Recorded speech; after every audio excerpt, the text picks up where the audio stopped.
Demonstrators from across the country flooded the streets this New Year's, marching against police brutality and what they're calling a broken justice system. The protests, which were galvanized via Twitter, took place in New York, San Francisco, and everywhere in between. RT's Alexei Yaroshevsky has the very latest.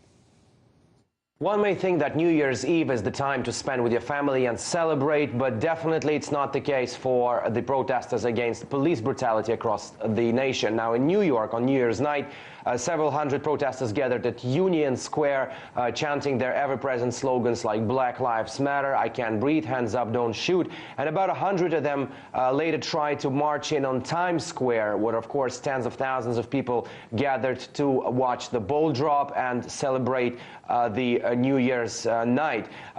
For one reason or another, and some are suggesting that the reason for that was, in fact, those protests, the NYPD and the city authorities have dispatched an unprecedented number of policemen to Times Square, and the security measures at New York's main square were tighter than ever before. There were no arrests made. Everything went peaceful, but the demonstrators still attempted to get their message across. Now, another protest took place in the city of St. Louis, close to Ferguson, where, of course, all those protests started just several months ago.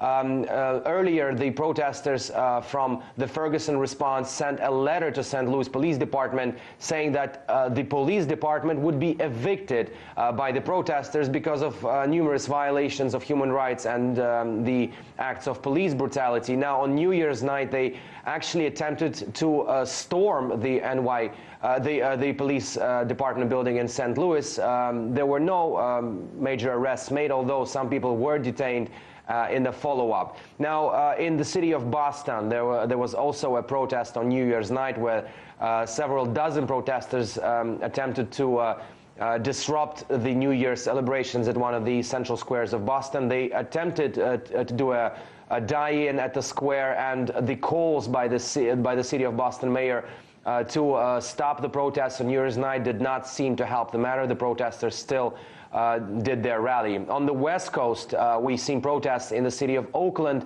where about 200 protesters also marched through the streets from 9 p.m. on New Year's night.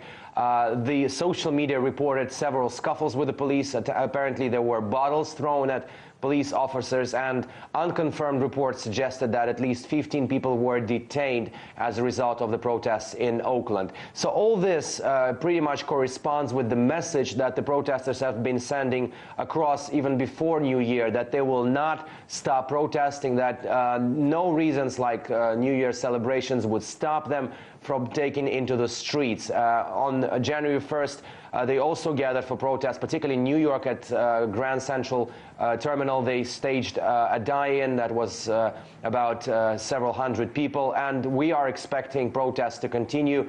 There are different actions and rallies the protesters are planning throughout the week, particularly on Friday. They are blocking the headquarters of Fox News and NY Post newspapers, suggesting that the protesters are against the information policy led by those two pundits. Alexei Yaroshevsky, RT, reporting from New York City.